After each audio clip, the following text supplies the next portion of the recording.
Nikitaka asubuhi ya leo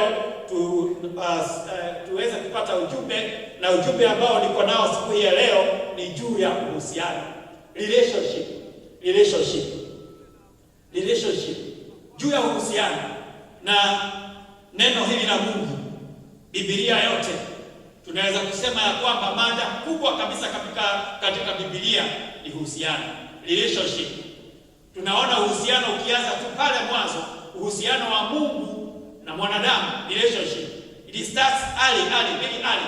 Wakati Mungu aliumba vitu vingine vyote, kuna kitu cha special ambacho alifanya kwa mwanadamu, akamuumba kwa mfano wake na akataka kuwa na uhusiano naye. Aliumba vitu vya ajabu, aliumba wanyama wa ajabu, wakubwa wadogo, lakini mwanadamu akamweka juu ya wale wanyama, akamuumba kwa mfano wake. Na tunaona Mungu akifuatilia uhusiano ule kutoka pale shambani mwa Edeni. Neno la Mungu linaendelea likijenga juu ya huu uhusiano. Wakati alimuita Ibrahimu, akamwambia, toka kwa watu wenu, kutoka kwako nitatengeneza taifa ambalo litakuwa linaniogopa. Mimi nitakuwa Mungu wao, wao watakuwa watu wangu, na kupitia kwako Ibrahimu watu wa mataifa yote watabarikiwa. There will be a relationship between God and all the nations because of Abraham. Kwa hivyo uhusiano wao tunaona ukiendelea kujengwa. Tunaona katika nyumba ya Yakobo uhusiano wa Mungu unaendelea kujengeka pale. Wakati hata wana wa Yakobo walienda kule Misri, God remembered them when they cried. Wakati walilia, wakati walisononeka, neno la Mungu linasema katika kitabu cha Kutoka 3 ya kwamba Mungu akasikia, Mungu akaona, na Mungu akateremka kuja kuwaokoa na kuwarehemu wana wa Israeli walipokuwa kule utumwani Misri. Na tunaona uhusiano ukiendelea kukua na ukijengeka mpaka wakati aliwapeleka pahali ambapo alikuwa ameambia Ibrahimu, nchi ambayo alikuwa ameahidi ya kwamba atapatia Ibrahimu iwe nchi ya mataifa ama taifa lake teule. Na kama vile Biblia inaendelea kukua na kujengeka, tunaona ya kwamba wakati ulifika uhusiano ule ulikuweko baina ya Mungu na watu wake ukadhoofika na ukaharibika.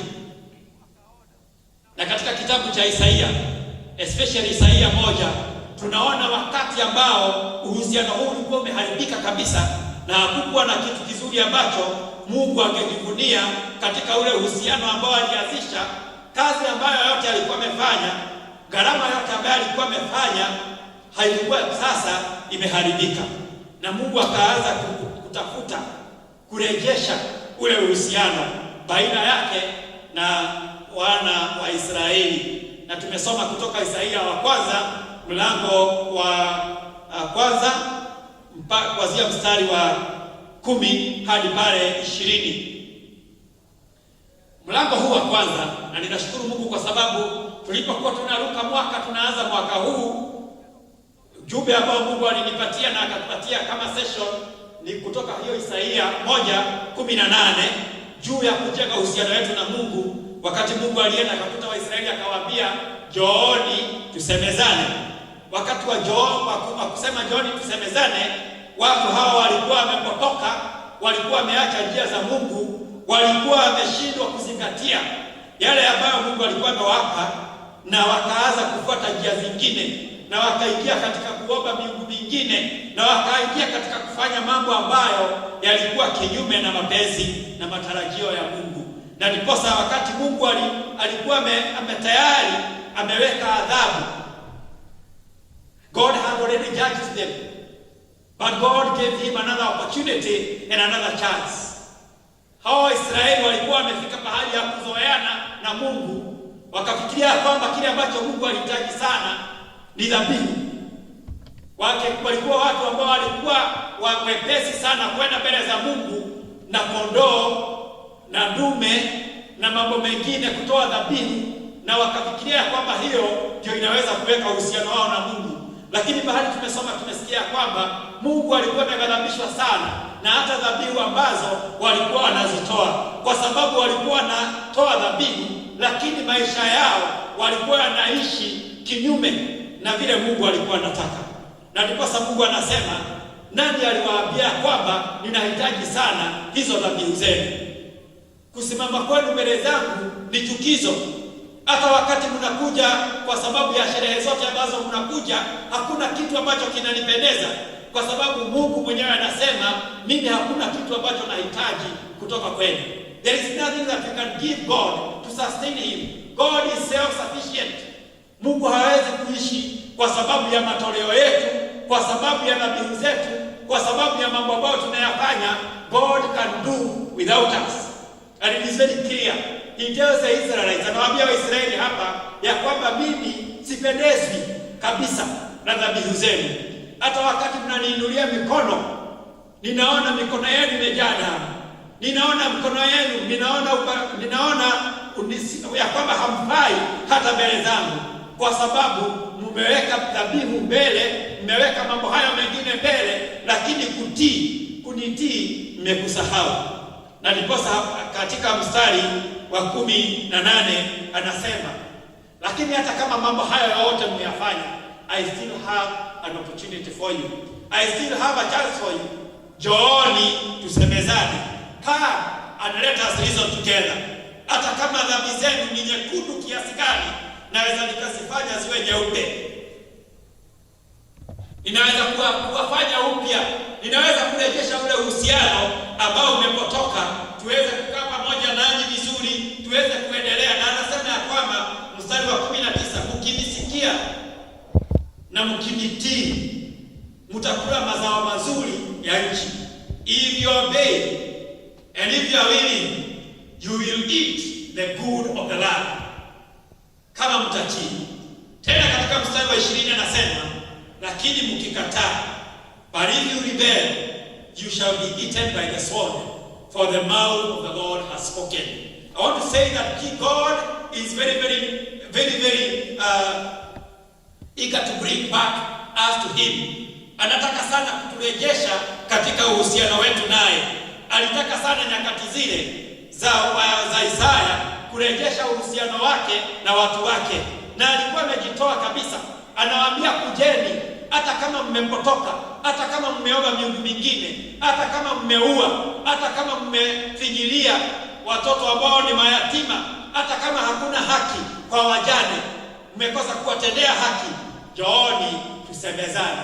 God had a remedy. And even today, God has a remedy for all the transgressions that we have done. Kwa dhambi zote ambazo tumefanya, kupotoka kote ambako tumepotoka, hata sasa Mungu anatukuta pahali tupo na kutuambia, jooni tusemezane. And who knows, a time like this that God has given us to be in our homes, with our families, it is a time that God is still following and asking us, come and let us reason together. There is a relationship that God wants to mend. God would not want us to mend our relationships with our wives, with our husbands, with our children. That is why we are there together at such a time like this, ya kwamba tusemezane, turepate na urejesho wale ambao wamekuwa wakipita njia za kando na njia zingine. This is a time now to bring about restoration. Na neno linasema, tukitii, tukirejesha ule uhusiano, we are going to eat the best that the land produces. Tutapata kula chochote kizuri ambacho nchi inatoa. Na tukikosa kurejesha ule uhusiano, tutafuatwa na upanga na utatumaliza. Na Mungu anasema, ni mdomo wa Mungu umenena uhusiano. Nasema juu ya uhusiano katika somo la pili ambalo tumesoma, na tungesoma katika Injili ya Yohana Mtakatifu mlango wa 21 kuanzia mstari wa 15 hadi 19. Tunaona tena uhusiano ambao ulikuwa umeharibika. I'm telling you, there is no relationship that cannot be broken. If there is any relationship that we know was strong, was the relationship between Jesus Christ and Peter. Baadhi ya mitume ambao walikuwa wana uhusiano wa karibu sana, ni uhusiano wa Yesu Kristo na mtume ambaye aliitwa Petro. Na tunaweza tukasoma katika neno la Mungu tuone mambo mengi ambayo Mungu ama Yesu na Petro walifanya pamoja. Na hata hakuna mwanafunzi yeyote ambaye alikuwa na ufunguo mkubwa juu ya Yesu Kristo kama Petro. Wakati Yesu Kristo aliwauliza mitume, watu wanasema mimi ni nani? Wengine wanasema wewe ni Elia, wengine wanasema wewe ni mmoja wa manabii. Alafu akaendelea kuwauliza, na nyinyi mnasema mimi ni nani? Peter akasimama akasema, wewe ndiye Mesia.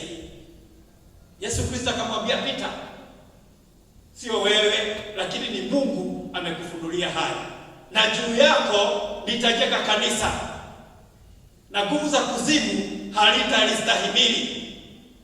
Na kutoka hapo Peter akabadilishwa jina akaitwa Cephas, Rock, because you are a rock, and on you Peter I will build the church, and the gates, the power of hate will not overcome it. So Peter had a very close relationship with Jesus, but towards the death of Jesus Christ, wakati Yesu Kristo alikuwa anamaliza mwisho tu pale, wakati Yesu Kristo alishikwa na akapelekwa kwa Pilate na kukawa na kesi pale, Peter aliweza kumkana. Peter denied Jesus. Akaambiwa, wewe mzee, naona kama wewe ni mmoja wa kundi lile la Yesu. Naona kama wewe ni mwana. Akasema, hata sikujui, hata sijawahi kumuona. I have never seen him. I don't know him, for 3 times. And Jesus had prophesied that. And it was very difficult for Peter when he realized. And so, as Jesus was dying, the relationship between him and Peter was broken. But I thank God that this Jesus, when he rose again, when he appeared severally to the disciples, when he appeared severally to confirm that he has resurrected, and today we are celebrating the second Sunday after resurrection. As Jesus appeared, he made sure he mediated the relationship. He brought Peter back to the fold. Alirejesha Petro katika zizi wakati alikuwa amepotoka na ametoka. Kama tungesoma kutoka Yohana hiyo, kutoka mstari wa kwanza, tunaona ya kwamba baada ya hiyo relationship ya Peter na Yesu kuharibika, wakati Yesu alikuwa amekufa, Peter aliamua kurejea katika kuvua samaki. Alirejea kule na akawasurudisha, ama kwa sababu alikuwa kiongozi, aka-influence, akawafanya wanafunzi wale wengine wote waweze kurudi katika kuvua samaki. Na wakati Yesu Kristo amefufuka, Peter na wanafunzi sasa wako katika uvuvi wa samaki. Pahali ambapo walitolewa, they went back where they were called from. And remember, Jesus called them and told them, from now you will not be fishing fish, but you will be fishers of men. But they went back. They laughed. Kama vile tunafanya wakati mwingine, wakati tunasaidia wale ambao wamekuwa addicts wa drugs, wanatolewa, wanaenda rehab, wanakaa, wakati mwingine wana relax, wanarudi katika ile hali. Peter like sort of relaxed. Hata sisi wa Kristo, wakati tunasoma neno hili la Peter na vile alianguka na kurejea na kuepuka kwa dhambi, hata sisi tunaweza kujiangalia na kuona kuna wakati mwingine tunaanguka na tunarejelea mambo yale ya zamani. Mambo ya zamani tunajikuta katika mambo yale tulikuwa tunayafanya, tukiongea vile tulikuwa tunaongea kabla ya kuokoka, kabla ya kuingia kanisani, tukifanya mambo yale tulikuwa tunayafanya kabla hatujakujuana na Mungu. We relapse. But I want to thank God because He is very much concerned about our relationship. Jesus Christ reached out to Peter. Alimkuta mara ya pili pahali alikuwa amemtoa. Mara ya kwanza alipomuita 3 years ago, he went and found him there again. Akawakuta wakivua samaki, akamuita tena Peter, na akawa na conversation naye. Na hiyo conversation ndio ningetaka tukae nao kidogo, wakati Yesu anamuuliza Peter, Simon Peter, do you love me? Peter, mwana wa Yohana, unanipenda? Na Peter anasema, Yesu, unajua mimi nakupenda. Kama unanipenda, lisha kondoo wako. Usirudi kutega samaki. Biblia wakati mwingine haiandikwi maneno mingi, lakini nikitaka kufikiria na kuimagine ya kwamba Yesu Kristo hakuwa anamwambia tu hivyo, alikuwa anamwambia kuna labda mambo mengi alikuwa anamwambia, usisurutisha watu hawa kurudi nyuma tena. Lisha kondoo wangu. Go out and do what I told you. What I commanded you. Go out and teach. Go out and preach to the other people about my saving grace. Alafu anamuuliza tena, Peter, do you love me? Unanipenda? Unanipenda kweli? Do you really love me? Peter anasema, Yesu, unajua, you know my heart. Mimi nakupenda. Anamwambia lisha kondoo wangu. Make sure that my people have something to eat. Walishe, wapatie chakula cha kiroho. Go out and give and serve my people. Na baada ya maongeo tena akamuuliza Peter, unanipenda? And it's like, kwani huyu mtu ni nini? Hata Peter neno linasema kwamba hata kitunguu ikapanda kidogo, akawa na hasira kidogo, anamwambia Yesu, why are you asking of me all these questions? You know I love you. Unajua nakupenda mimi. Yesu akamwambia, feed my lambs. Bwana Yesu asifiwe. Na hata wakati huu, wakati kila familia imetengwa na iko katika nyumba, kwa tuko huko, tunakaa kwa nyumba, hatufanyi mambo mengi sana. Wakati kama huu Yesu Kristo anakukuta katika hali hiyo, neno la Mungu linakuja. Remember, we are saying this is the second Sunday after resurrection, and Jesus is visiting every home. Anauliza, je, wewe mama unanipenda kweli? Baba, Yesu Kristo anauliza, unanipenda? Kijana, mvulana, msichana, Yesu Kristo anakuuliza pahali ulipo, unanipenda? Labda kuna mambo uko ndani yake, kama vile Peter alikuwa kwa ziwa. Probably you have gone back to those things that you've been doing. You are just back there. Jesus is following you there. His love is encompassing you. Upendo wa Yesu bado uko pale, anakuuliza, unanipenda kweli? Ukitenda haya unanipenda. Jesus is concerned about the things that you're doing, about where you are. Jesus was concerned. Hangependa kupaa juu mbinguni aache Peter akitega samaki. Ndiposa alipoendea pale alipo. Hata sasa wakati huu wa COVID, wakati tunaongea sana mambo ya kumrejelea Mungu, wakati tunasema mambo ya repentance, kutubu dhambi zetu na makosa, kile ambacho kinaweza kutufanya tutubu dhambi na tugeukie hizo dhambi ni kuonyesha upendo wetu kwa Mungu. Praise the name of the Lord. Bwana Yesu asifiwe. Na ndiposa wakati Yesu alifikia Peter kumuuliza, unanipenda? He wanted him to turn around. Alitaka Peter aghairi maisha yake ili akaweza kufanya kazi ya mapenzi ya Mungu. Nataka kusema hivi, mambo ya uhusiano, kitu kimoja, kwa sababu sasa nataka kuhitimisha ujumbe wangu, niseme mambo matatu kuhusu uhusiano. Jambo la kwanza, upendo. Upendo ndio nguzo ya uhusiano. Love is the foundation of any relationship. Love. And even the disciples and the Pharisees those days, they asked Jesus, which is the greatest commandment? And Jesus told them, you shall love the Lord your God with all your heart, with all your soul, with all your strength. Love. If you love God, if you want to have a relationship with God, you must love Him. Hakuna shortcut, hakuna njia nyingine, ni lazima umpende. You love Him.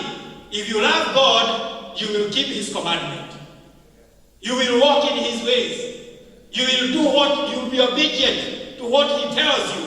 If you love your husband, you will want to support him. You will walk with him. Utamsaidia kwa mambo yote na relationship yenu itakuwa sawa. Kama wapenda mke wako, mambo yenu yatakuwa mazuri. Mtaandamana vizuri, mtalea watoto wenu vizuri, mtafanya uamuzi vizuri. Hata wakati huu wa uchache na uhaba wa mambo mengi, mkipendana mambo yanaweza kuwa mazuri. Nataka kusema the foundation of any relationship is love. And that is why Jesus Christ when he went to Peter, hakuenda kumuuliza kwa nini wewe unatega samaki? Kwa nini ulirudi nyuma? Kwa nini ulifanya hivi? Kwa nini? Alimuuliza tu swali moja. Unanipenda? Bwana Yesu asifiwe. Praise the name of the Lord. Kama kuna relationship imeharibika kule nyumbani, msiende kuanza kutafuta mambo mengine. Alifanya, alisema, ulizaneni. Unanipenda? Do you still love me? My wife, unanipenda? Mume wangu, unanipenda? Akisema ndio, sasa you are in the right path to restoring that relationship. Praise the name of the Lord. So nguzo ya uhusiano wowote ni upendo. Upendo. Hata wakati Isaia anaongea pale, Mungu anasema njooni tusemezane. Hamwezi semezana na mtu ambaye hampatani. There is relationship must be built by people who are walking together, by people who can reason together. Praise the name of the Lord. Kwa hivyo nguzo ya uhusiano wote ni upendo. Watoto wako muulizane pale, nyinyi mko pale nyumbani, single parents, do you still love me? Unanipenda mtoto wangu? Unanipenda mama? Unanipenda baba? Unanipenda? So that you can restore the relationship, there must be love. And you know, the next point is that love, the love of God, upendo wa Mungu unakita mambo mengine yote. God's love, we cannot explain that love of God. Wakati tulikuwa church school tulikuwa tunaimba, Jesus' love is very, very wonderful. It is so wide that you can't go around it. So high that you can't get over it. So low that you can't get under it. So wonderful love. I want to tell you that the love of God is very wonderful. Very wonderful. Very wonderful. That God is concerned with us. However much we are fallen, hata kama tumeanguka kiasi gani, upendo wa Mungu unatuvuta pahali tuko. Kama Mungu hangekuwa anampenda Peter, kama Yesu hangekuwa anampenda Peter, angejionyesha kwa watu wale wengine wote, lakini aseme wacha na huyo ambaye alirudi kutega samaki. Lakini kwa sababu ya upendo, because of that love, Jesus had to go back to the sea of Tiberias, where he found Peter and the other disciples fishing. That is why God is still following you where you are in your home. Hata kama umefanya dhambi gani, huo upendo wa Mungu unakufuata mpaka pale. Waisraeli tunaambiwa walikuwa wamefanya mambo mengi mabaya wakati ule wa Isaya, lakini tunaona upendo wa Mungu ukiwafuata mpaka pale, na anawaambia njooni tusemezane. Praise the name of the Lord. So it doesn't matter how far you have fallen. That love of God, upendo huo wa Mungu unakuzunguka, uko na uwezo wa kutukuta pahali tupo, na anatuambia hata sasa he can make us even whiter than snow. Hata kama dhambi zetu ni nyekundu kiasi gani, God is able to make them white as snow. Bwana Yesu asifiwe. Upendo wa Mungu, upendo wa Mungu. God loves you. Mungu anakupenda wewe baba, hata kama umefanya dhambi gani katika familia yako, hata kama umetoka kiasi gani wewe mama, hata kama umepotoka kiasi gani, the love of God, upendo wa Mungu unakufikia mahali popote uliko. And even now, hata sasa Mungu anasema njooni tusemezane. Praise the name of the Lord. God's soft voice is still following you where you are fishing. Nakuuliza, je, unanipenda? Do you love me?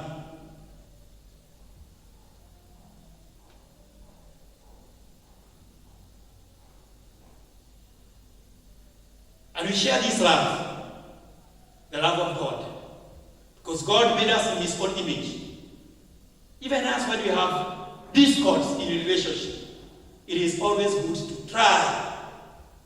Paul said, love covers a multitude of sins.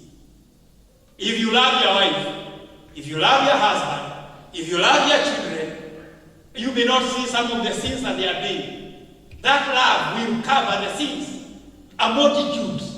Love will cover many sins. Utaona hizo dhambi, utaona yale makosa, utaona mtu ambaye unampenda na utajaribu kuweka uhusiano, utajaribu kumembrace, utajaribu kumleta karibu kwa sababu unampenda. Upendo. Wakati mwingine tunaona makosa mengi ya wale ambao tunahusiana nao kwa sababu hatuwapendi. Lakini ukiongozwa na upendo, unaweza kusitiri makosa yale na mnaweza kukubatiana, mnaweza kuandamana, mnaweza kwenda mbele. Wakati mwingi Mungu haoni makosa yetu kwa sababu ya upendo. Because God loves us so much. So that is why it doesn't matter how far we have fallen, He comes for us there because of love. If He never loved us, angetuachilia tuendelee kuharibika, tuendelee kuisha na kutoka katika uwepo wake. But because of His love, He continues to follow us.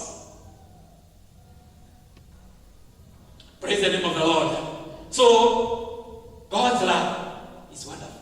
Even at this time, wakati huu wa COVID-19, ni vizuri kutambua kwamba upendo wa Mungu bado ni mkubwa kwetu, kwako, kwa kila mmoja wetu, kwa kila nchi, kwa dunia nzima.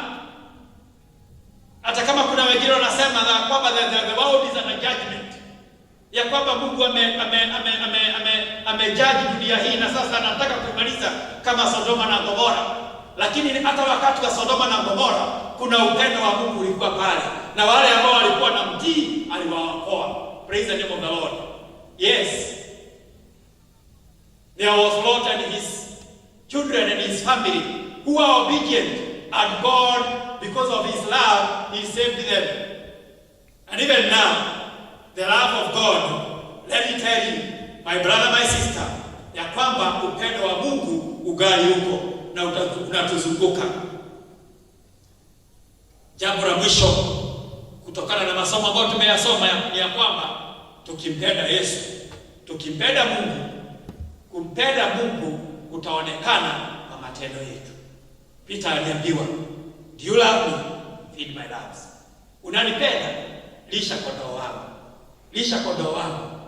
Ulishe kondoo wangu. Mara 3. Kumpenda Mungu ni kulisha kondoo wake, kulingana na Yesu Kristo wakati aliyekuwa anaongelesha Peter. Katika Isaya, kumpenda Mungu ni kutenda haki kwa wale ambao hawana nguvu, hawana uwezo, kulinda wajane, kulinda wale ambao hawana wazazi, mayatima, kuwatunza, doing justice. That is how you can display your love for God, your conversion, your commitment to God.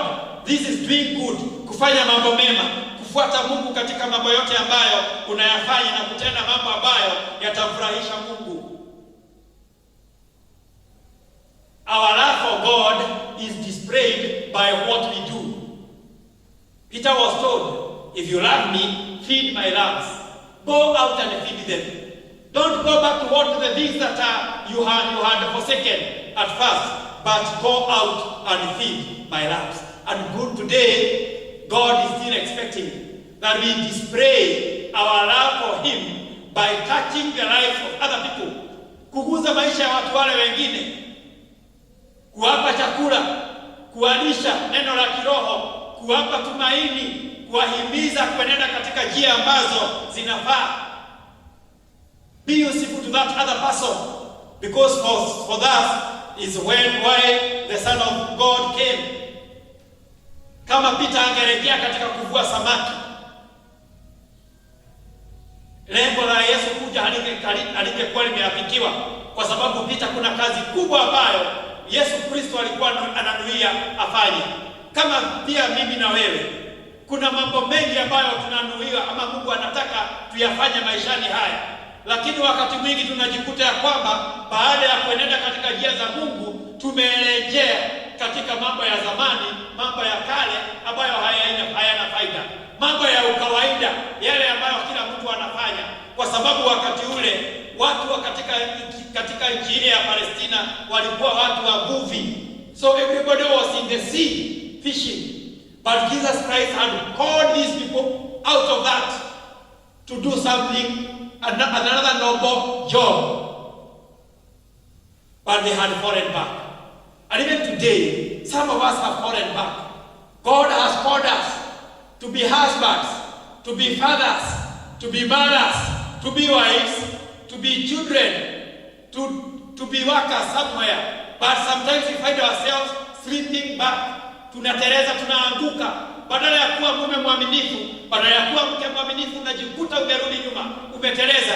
Badala ya kuwa mshirika mwaminifu, unakuwa mtu ambaye umekanyaga pande hii na pande ile. Mambo haya uko katika kanisa, uko duniani. Mungu anatuita hata wakati huu na kutuuliza, unanipenda? Do you love me? If you love me, if you love God, we must renew our commitment. And we must focus ourselves to doing things that will please Him. Ambayo yatamtukuza, ambayo yatampendeza, ambayo yanaandamana na lile lengo ambalo lilimfanya aje. Praise the name of the Lord. And therefore this morning, as we wind up this service, it is good to remember, wherever you are, mahali uko, sauti ya Mungu ni vizuri kuisikiza. Anaposema, njoo tusemezane. Anapokuuliza, je, unanipenda? Unanipenda? Unakumbuka mahali tulianza? Unakumbuka vile ulinipenda zamani? Unakumbuka vile tuliandamana? Na Mungu anataka urejesho.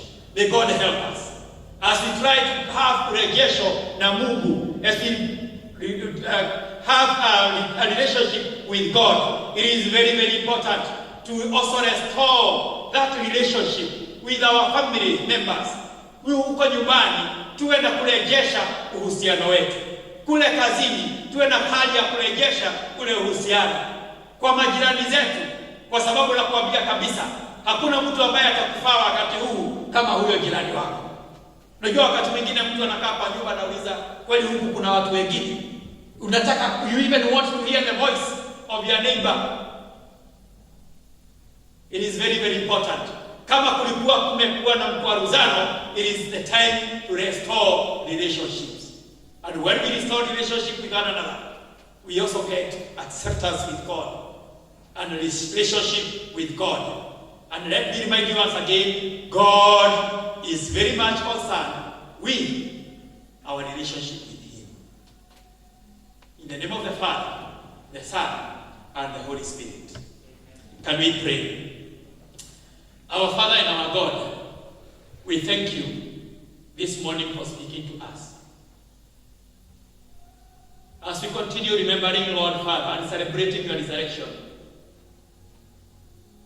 we want to thank you because of your love that God Father is so wonderful that follows us. Sometimes we fall back like Peter had fallen. Sometimes you don't think that we have a place in your kingdom because of the things that you have done. Just like Peter felt that now because he denied you, he has no place in your kingdom. But God, we thank you because of your love that moved even to the sea where Peter was and his fellow disciples. And God, you called him out and you restored that relationship. We thank you because even today you are working out on mending our relationship with you. Sometimes we fear. Sometimes we are very much ashamed. Sometimes you don't have even strength to call you our Father because of the things that you have done. But we thank you because of that love that is so wonderful that surrounds us. That because you love us, you don't see what we have done, but you see us as useful when we return back to you. We pray that God, Father, you help us.